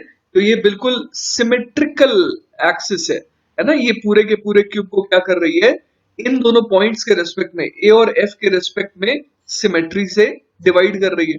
तो ये तो समझ में आ गया कि ई और बी का पोटेंशियल सेम है और एच और सी का पोटेंशियल सेम है। तो क्यों ना मैं यहाँ पर फोल्ड कर दूं, जैसे बी को ई पर ले जाऊं और सी को एच के साथ कनेक्ट करा दूं। तो यहाँ पर मैं क्या यूज करने वाला हूं, यहाँ पर मैं यूज करने वाला हूं फोल्डिंग सिमेट्री। तो देखिए, ऐसा करने से इस तरीके का कुछ डायग्राम बन जाएगा ना। यहाँ पर ई एच और बी सी पैरेलल में आ गए, और इसी तरीके से ए ई और ए बी पैरेलल में आ गए, बी एफ और ई एफ पैरेलल में आ गए, सी जी और एच जी पैरेलल में आ गए, डी सी और डी एच पैरेलल में आ गए। तो अपने को ये समझ में आ रहा है यहाँ पर कि जो ए से बी के बीच में जो रेजिस्टेंस है, वो अब कितना हो जाएगा नेट, वो हो जाएगा R/2। तो चलिए एक काम करते हैं, इस एक को मिटा करके यहाँ पर सिंपली लिख देते हैं R/2, और क्या कर दें, और आप देखिए यही काम हम लोगों को इधर इधर इधर और इधर भी करना है। तो चलिए ये काम कर देते हैं, ये मैंने मिटा दिया। इधर अब मैं लिख दूंगा R/2, R/2, R/2 और R/2। यहाँ पर AD में कोई चेंज नहीं आया, और किस में चेंज नहीं आया, GF में चेंज नहीं आया, तो ये अभी भी R है और ये अभी भी R है। तो इसको और सिंप्लीफाई करें अगर, तो ये कैसा दिखने लगेगा, आइए सोचते हैं। यहाँ पर मुझे दिख रहा है कि A से B या फिर E, है ना, ये B और E दोनों एक ही जगह हो गए और H और C एक ही जगह हो गए। तो आप देखिए यहाँ पर कि A से D, D से H या फिर C, यहाँ का ओवरऑल रेजिस्टेंस कितना हो गया, R plus R/2 which is 3R/2। तो क्यों ना मैं इसे गायब करके मैं सिंपली यहाँ पर कितना लिख दूं, 3R/2। और उसी तरीके से F और CH, इन दोनों के बीच में भी रेजिस्टेंस बेसिकली कितना हो गया, R/2 हो गया। तो यहाँ पर मैं कहीं पर R/2 लिख देता हूँ, सॉरी 3R/2 लिख देता हूँ, जैसा इधर हुआ था। तो अब मुझे दिख रहा है कि R/2 एक तरफ, इधर 3R/2 है, R/2 एक तरफ और इधर 3R/2 है, और जो प्रोडक्ट है ऑपोजिट का वो क्या है, बिल्कुल सेम है। तो इसका मतलब बीच में क्या बन जाएगा, बीच में बन जाएगा व्हीटस्टोन ब्रिज। तो ये गायब हो गया। तो अगर ये गायब ही हो गया, तो अपने को साफ दिख रहा है कि अब ये दोनों पैरेलल में आ गए, R/2 आपस में सीरीज में, 3R/2 आपस में सीरीज में, लेकिन ओवरऑल ये दोनों पैरेलल में आ गए। तो ऊपर वाला रेजिस्टेंस कितना हो गया अगर देखे तो, अगर ऊपर वाला रेजिस्टेंस देखे तो वो R/2 और R/2 बेसिकली R हो गया, और नीचे वाला रेजिस्टेंस कितना हो गया, 3R/2 और 3R/2, ये बन जाएगा सिंपली 3R। तो 3R और R का इक्विवेलेंट कितना हो जाएगा, 3R into R upon 3R plus R। तो ये अगेन आ गया कितना, 3R अपॉन 4। चलिए तो बढ़ते हैं एक सिमिलर सवाल की तरफ। ये सवाल में छोटा सा चेंज कर दिया गया है, इस बार A और B के अक्रॉस अपने को R इक्विवेलेंट निकालना है। तो चलिए सोचते हैं फिर से क्या होना चाहिए इस बार। जैसा कि आप डायग्राम देख पा रहे हैं, आपको पहले तो आइडेंटिफाई करना होगा कि क्या कोई ऐसे पॉइंट्स है जो बिल्कुल सिमेट्रिकली प्लेस्ड है या फिर जिनका पोटेंशियल सेम हो सकता है।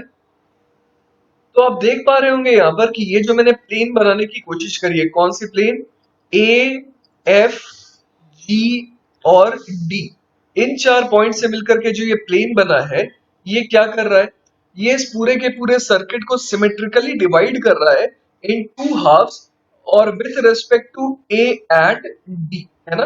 जैसे कि ए से डी पहुंचने के लिए ये दोनों जो हाफ्स है, ये दोनों बिल्कुल सिमेट्रिक है। तो आपको तुरंत स्ट्राइक कर रहा होगा कि यहाँ पर हम लोग क्या लगा सकते हैं, फोल्डिंग सिमेट्री।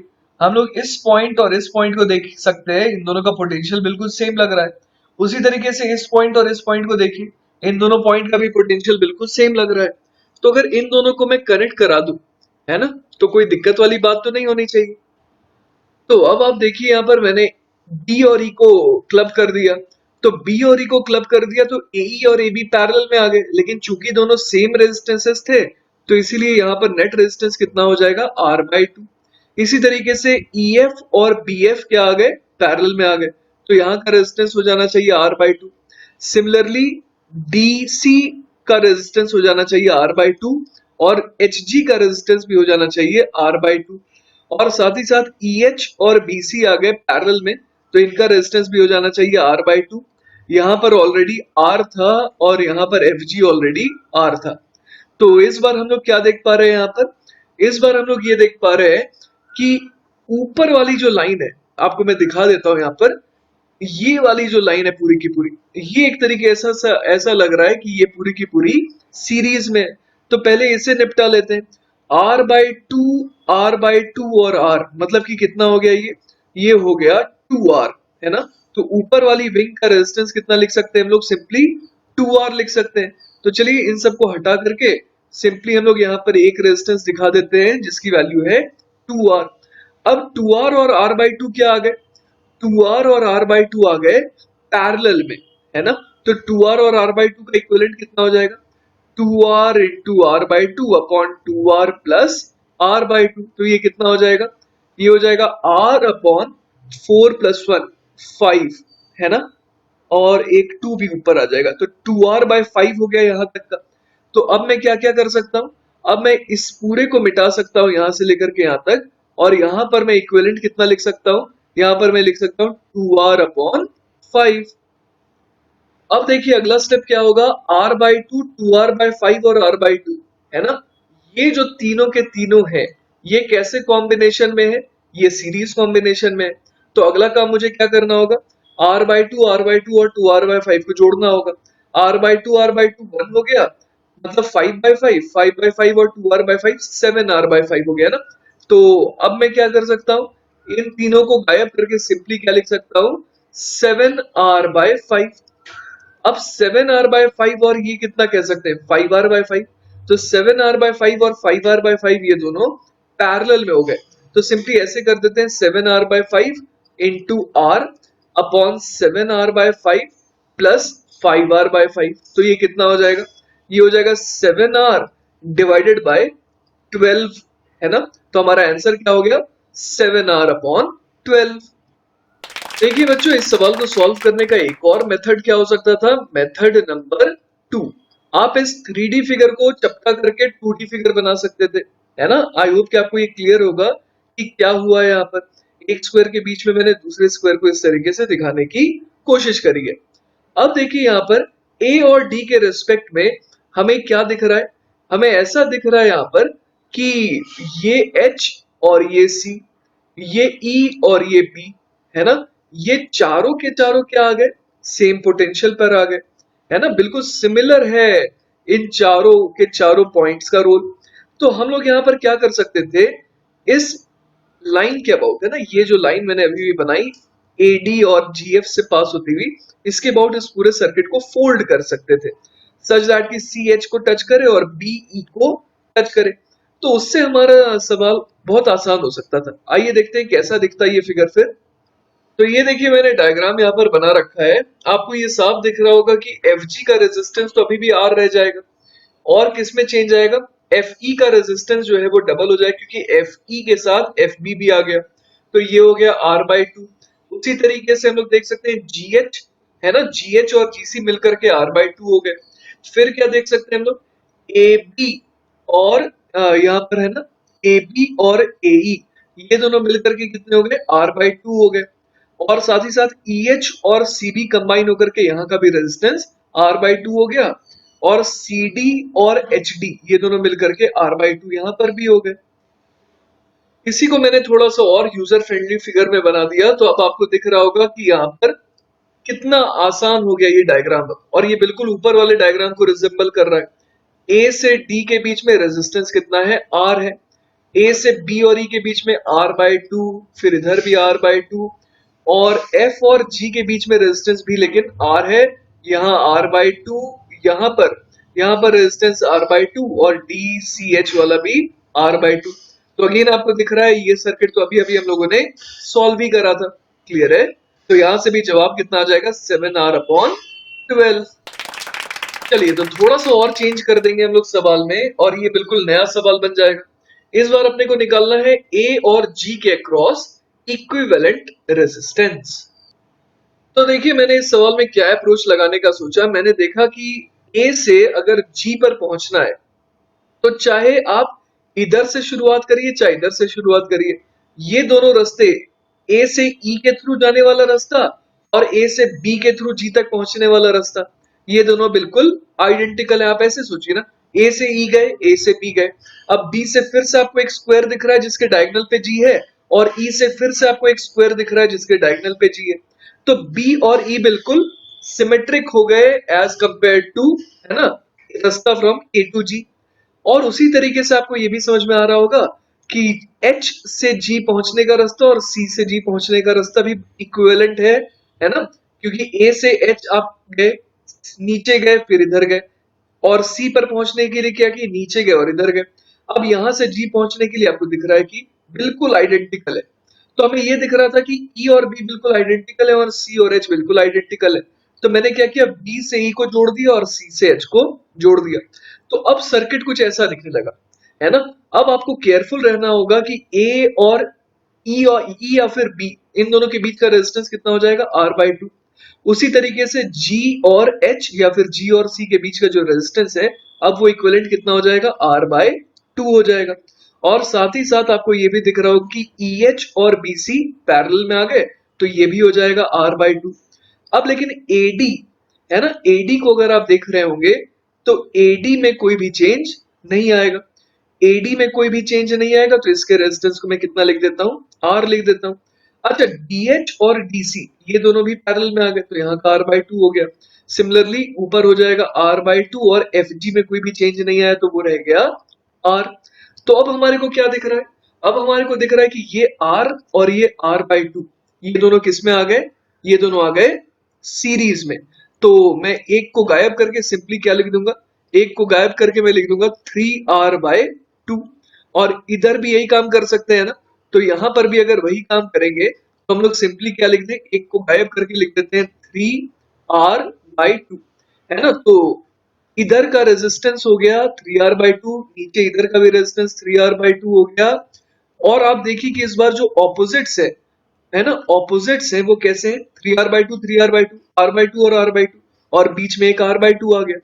तो आपको तुरंत ध्यान आ रहा होगा कि ये कौन सा केस बन गया, ये केस बन गया जिसके लिए मैंने आपको रिजल्ट याद रखने को कहा था।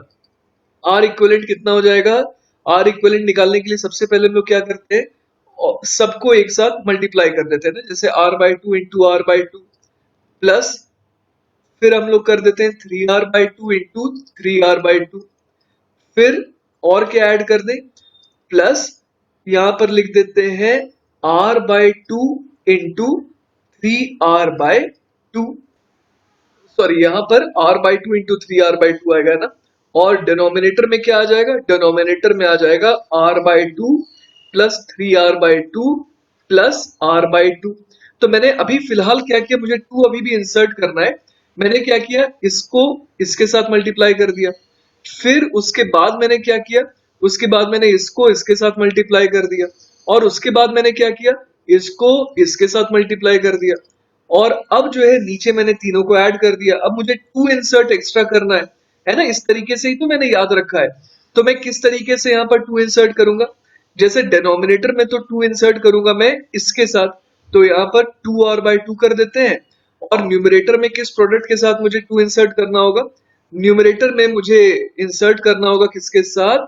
मुझे करना होगा इंसर्ट ऐसे प्रोडक्ट के साथ जिससे लड़ाई ना हो, है ना? तो r बाई टू 3r/2 का प्रोडक्ट था, 3r/2 r/2 का प्रोडक्ट था, और किसका था? r/2 और 3r/2 का। तो r/2 और 3r/2 इसके प्रोडक्ट के साथ मुझे 2 इंसर्ट करना चाहिए। मतलब इस तरीके से मैंने याद रखा है ना? क्योंकि r/2 3 और r/2 इन दोनों को अगर मल्टीप्लाई करता तो भाई बोलता कि 3r/2 और r/2 को आप क्यों नहीं मल्टीप्लाई कर रहे हो? तो इस तरीके से मैंने याद रखा है। बाकी डेरिवेशन तो मैंने करवा ही रखा है कि ऐसा क्यों आता है ना? तो अब चलिए इसको सॉल्व कर लेते हैं। तो यहां से r इक्विवेलेंट अपना कितना आ जाएगा? आप देखिए ऊपर आ जाएगा r, एक r तो हर जगह से कैंसिल आउट हो गया, तो बच गया ऊपर r/4 प्लस ये हो जाएगा 3r/4 प्लस इधर कितना आ जाएगा 3r/2, और इसको डिवाइड कितने से कर दें? इसको डिवाइड कर देंगे r/2 plus 3r/2 plus 2r/2, 5 और 6r/2 कितना हो जाता है? 6r/2 हो जाता है 3r। तो ये कितना हो गया हमारे पास? ये हो गया r/4 plus 3r/4 plus 6r/4। तो 6 प्लस 3 9, 9 प्लस 1 10। तो 10r/4 और नीचे है यहाँ पर 3r, एक r नहीं आएगा ना, एक r नीचे नहीं आएगा, इसको गायब कर देते हैं। और ये कितना बन गया? 10r/4 और नीचे आ गया 3। तो ये कितना हो गया भाई? 2 2 ज़ा 4, 2 5 ज़ा 10। तो ये हो गया 5r/6। यही हमारा जवाब हो गया। देखिए बच्चों, इसी सवाल को करने का मेथड नंबर 2 क्या हो सकता था, है ना? अब यहाँ पर मेरे को तो कोई भी डायगनली, मतलब कि बॉडी डायगनल के अलोंग देखना है ना, बॉडी डायगनल पे 2 पॉइंट्स हैं, इनको देखना था। तो मैंने इस तरीके से 2 पॉइंट चुन लिया यहाँ पर। अब मान लीजिए कि यहाँ पर बैटरी कनेक्टेड है इन दोनों वायर्स के क्रॉस, और बैटरी का पॉजिटिव टर्मिनल यहाँ पर आता है ना? बैटरी का पॉजिटिव टर्मिनल जब यहाँ पर आया तो उसने देखा कि ये रास्ता और ये रास्ता तीनों इस कोने वाले रास्ते तक पहुंचने के लिए बिल्कुल आइडेंटिकल है। समझ पा रहे हैं? क्योंकि यहां से यहां तक का अगर जर्नी देखें, ये वाली जो जर्नी है बेसिकली, ये तीनों ही, है ना? आप देख सकते हैं कि अगर मैं इसे एक्स एक्सिस कह रहा हूं, इसे वाई एक्सिस और इसे जेड एक्सिस, तो तीनों के ही रेस्पेक्ट में ये जो क्यूब का जो डायगोनल है ना, वो बिल्कुल सिमेट्रिकली प्लेस्ड होता है। तो मुझे ये समझ में आ रहा है कि तीनों ही रास्ते जो है बिल्कुल आइडेंटिकल है यहाँ तक पहुंचने के लिए। आप भी ऐसे देखिए कि जैसे वाई एक्सिस के लोग ऊपर गए, यहाँ से अब स्क्वायर दिख रहा है जिसके डायगोनल पर ये पॉइंट है। आप इधर एक्स के अलोंग है, यहाँ पर पहुंचे, यहाँ से फिर से एक स्क्वायर दिख रहा है जिसके डायगोनल पर ये पॉइंट है। और इधर से जेड एक्सिस के अलोंग है, यहाँ पर पहुंचे, यहाँ से फिर एक स्क्वायर दिख रहा है जिसके डायगोनल पर ये ऑपोजिट पॉइंट है। तो अब आपको समझ में आ रहा हो कि तीनों रास्ते आइडेंटिकल है। तो बैटरी का पॉजिटिव टर्मिनल जब यहाँ पर पहुंचा ना, और आई करंट लेकर के पहुंचा, तो उसने बोला कि चलो मैं एक काम करता हूँ, I/3 और I/3 तीनों ही रास्ते को दे देता हूँ। अब करंट I/3 यहाँ पर पहुंचा है। अब उस I/3 करंट को देखिए, उसको ये रास्ता और ये रास्ता यहाँ पर पहुंचने के लिए बिल्कुल आइडेंटिकल लग रहा है। आप देखिए, अगर यहाँ पर पहुंचना है तो चाहे इस रास्ते के थ्रू जाए चाहे इधर के थ्रू जाए, कोई भी फर्क नहीं है। समझ पा रहे हैं बात को आप? तो इससे मुझे क्या समझ में आया? इससे मुझे ये समझ में आया कि जो I/3 करंट यहाँ पर था, है ना, जो I/3 करंट यहाँ पर था, उसको I/6 इधर भेजना होगा और I/6 इधर भेजना होगा, क्योंकि ये दोनों ही रास्ते इस ऑपोजिट पॉइंट पर पहुंचने के लिए बिल्कुल सिमेट्रिक है। क्लियर है ये बात? अब सोचिए बैटरी का जब नेगेटिव टर्मिनल यहाँ पर आया होगा, तो उसको तो ये तीनों रास्ते बिल्कुल आइडेंटिकल दिखाई दे रहे हैं। तो वो क्या बोलेगा कि तीनों रास्ते से उसको कितना करंट चाहिए? I/3 और I/3 सिमेट्री की वजह से। तो अब मैं चाहता हूं कि आपका पूरा का पूरा ध्यान किस रास्ते पे हो? आपका पूरा का पूरा ध्यान जो है ए, बी, सी और डी इस रास्ते पर हो, है ना? ए बी सी डी रास्ते पर हो। तो आप ए बी सी डी रास्ते को देखिए, सबके पास रेजिस्टेंस कितना है? आर है। तो मैं एक काम करता हूं, मैं यहां पर ऐसा बोल देता हूं कि ए से मैं बढ़ा आगे, है ना, ए से मैं बढ़ा आगे। लेट अस से कि ए तो positive terminal of the battery से कनेक्टेड है, तो उसके पोटेंशियल को मैं बोल देता हूं वी ए, और डी पॉइंट तो negative terminal of the battery से कनेक्टेड है, तो उसके पोटेंशियल को मैं वी डी कह देता हूं। अब मैं सिंपली यहां पर किरचॉफ्स लॉ लगाता हूं। तो बड़े आराम से हम लोग कैसे किरचॉफ्स लॉ लगा पाएंगे? यहाँ पर हम लोग लिख सकते हैं वी ए, फिर आगे गए रेजिस्टेंस के अलोंग हम लोग बढ़ रहे हैं, सॉरी करंट के अलोंग हम लोग बढ़ रहे हैं, तो इसका मतलब पोटेंशियल का ड्रॉप आएगा, तो क्या लिखते हैं यहाँ पर -I/3 मल्टीप्लाइड बाय आर। फिर बी से सी गए, फिर से हम लोग उसी डायरेक्शन में बढ़ रहे हैं जिस डायरेक्शन में करंट रेजिस्टेंस के अलॉन्ग फ्लो कर रहा है, तो फिर से पोटेंशियल का ड्रॉप आएगा -I/6 इंटू आर। फिर सी से डी गए तो फिर से वही चीज होगी -I/3 इंटू आर बराबर क्या हो जाएगा VD, है ना। अब मैं देख पा रहा हूं यहाँ पर कि VA माइनस VD कितना आ गया, ये आ गया 2 + 1 + 2 मतलब कि 5I इंटू आर बाय 6। तो इसको मैं और कैसा लिख सकता हूँ, इसको मैं लिख सकता हूँ I मल्टीप्लाइड बाय 5R/6, और इसको फर्दर लिख सकता हूँ VA minus VD upon I is equal to 5R/6। VA minus VD क्या है, VA माइनस VD है पोटेंशियल डिफरेंस V, उसको किससे मैंने डिवाइड कर दिया, टोटल करंट जो बैटरी के थ्रू जा रहा है, तो V अपॉन I बराबर क्या आ गया 5R/6, तो इसी को क्या होना पड़ेगा R इक्विवेलेंट। तो आज का हम लोग आखिरी टॉपिक जो पढ़ेंगे वो है स्टार डेल्टा मेथड, है ना। तो बेसिकली इस ट्रायंगल को हम लोग डेल्टा कहते हैं और इस स्ट्रक्चर को हम लोग स्टार कहते हैं। तो बेसिकली क्या होता है कि कभी कभी मान लीजिए ए बी और सी तीन पॉइंट के बीच में अपने को इस तरीके का मान लीजिए नेटवर्क दिया हो, तो अगर कभी कभी ऐसा हो जाता है कि अगर इसको चेंज करके हम लोग डेल्टा बना दें, या अगर डेल्टा जैसा नेटवर्क होता है तो उसको चेंज करके अगर हम लोग इस तरीके का स्टार जैसा नेटवर्क बना देते हैं, तो हो सकता है कि इक्विवेलेंट रेजिस्टेंस निकालना थोड़ा सा इजी पड़ जाता है। तो इसी केस में जो इंटर कन्वर्जन है वो हम लोग एक्चुअली सीखने वाले हैं कि अगर अपने को स्टार दिया हो तो उसको डेल्टा में कैसे कन्वर्ट करेंगे, और डेल्टा दिया हुआ तो उसे स्टार में कैसे कन्वर्ट करेंगे। तो इसमें कंपैरिजन ड्रॉ करने के लिए हम लोग यूज करेंगे यहाँ पर सुपरपोजिशन प्रिंसिपल। जैसे कि मान लीजिए किसी सर्किट में किसी दो पॉइंट पर हम लोगों ने ये ए और बी है ना, इन दोनों को कनेक्ट करा दिया, सी अभी भी हवा में ऐसे ही हैंग कर रहा है। तो आप सोचिए कि उस केस में मान लीजिए कोई भी रैंडम सर्किट है ना, इस तरीके से मान लीजिए सर्किट है, तो यहाँ पर हम लोगों ने ये वाला एलिमेंट यहाँ पर लगा दिया इस तरीके से। तो मतलब जो ये जो सी पॉइंट है ये सर्किट में अभी भी जुड़ा नहीं है। कौन कौन से जुड़ गए यहाँ पर, ए जुड़ गया और बी जुड़ गया यहाँ पर। तो इसका इक्विवेलेंट कितना हो जाएगा, ए बी और सी ये तीनों का इक्विवेलेंट। सी का तो कोई भी रोल नहीं है, तो बेसिकली ए और बी ऐसा लग रहा है कि यहाँ पर सीरीज में एक्स्ट्रा आ गए, मतलब ए और बी है ना, R1 और R2 ये दोनों एक तरीके से सीरीज में लग रहे हैं। तो इन दोनों का इक्विवेलेंट कितना हो जाएगा अकेले, हम लोग देख सकते हैं कि वो हो जाएगा R1 + R2। क्लियर है बात।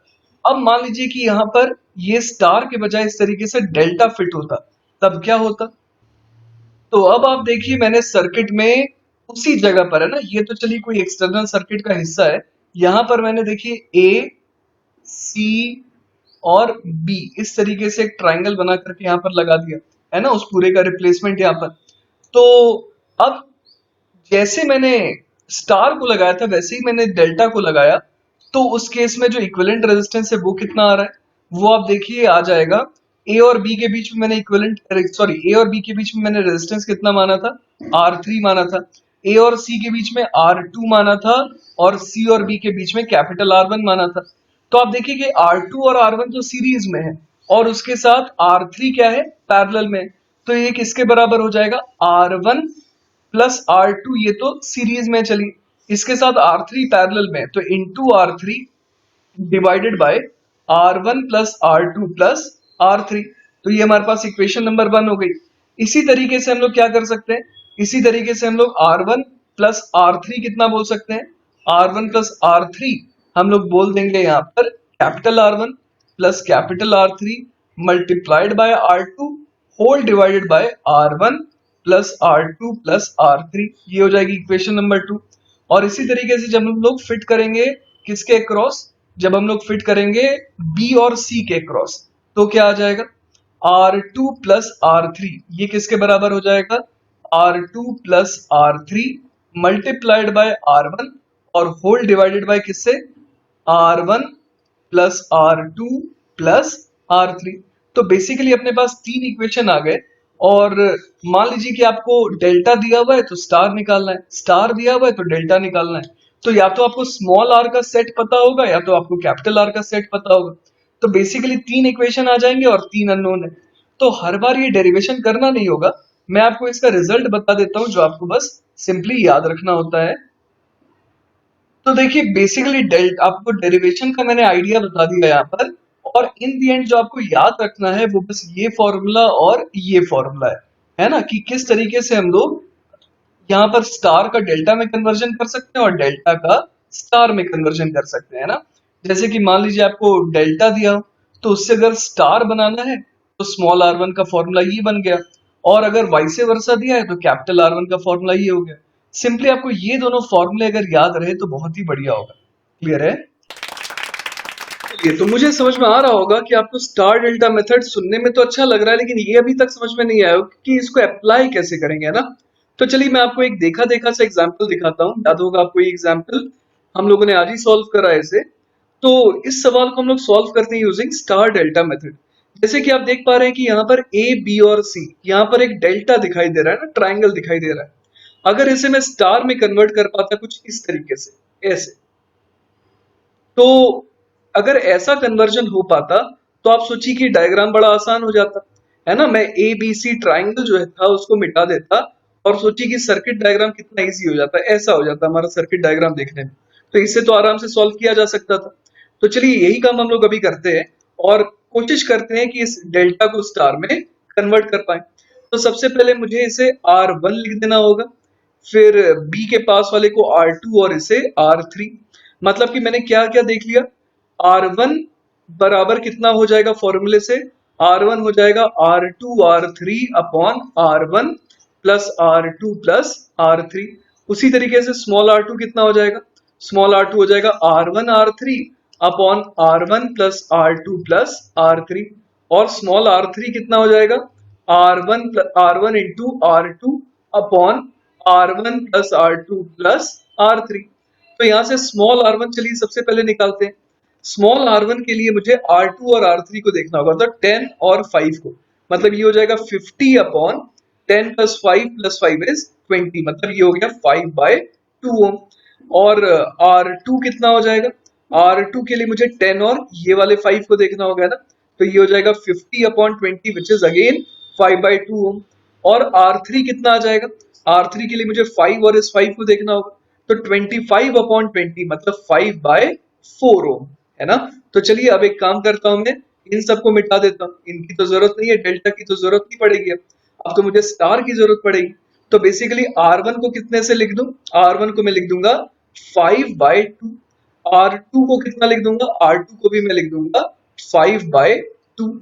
और R3 को कितना लिख दूंगा, 5/4 लिख दूंगा, है ना। तो R3 को मिटा करके यहाँ लिख देता हूं मैं 5/4। अब आप देखिए कि 5/2 और 5 किस में आ गए, सीरीज में आ गए। तो 5 और 5/2 को अकेले में क्या लिख सकता हूँ, 5 प्लस 5/2, है ना, ये हो जाएगा 15/2। तो इसको चलिए मैं 15/2 कर देता हूँ। और इसी तरीके से 10 और 5/4 को क्या लिख सकते हैं, 10 को लिख सकते हैं 40/4, तो ये हो गया 45/4। अब आप देखिए यहाँ पर कि 45/4 और 15/2 ये दोनों किस कॉम्बिनेशन में आ गए, ये दोनों आ गए पैरेलल में।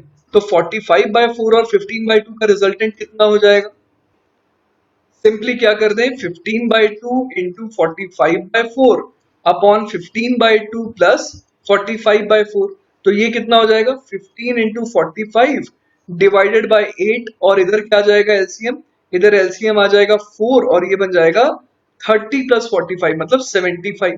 तो सिंप्लीफाई हो रहा है क्या, बिल्कुल हो रहा है।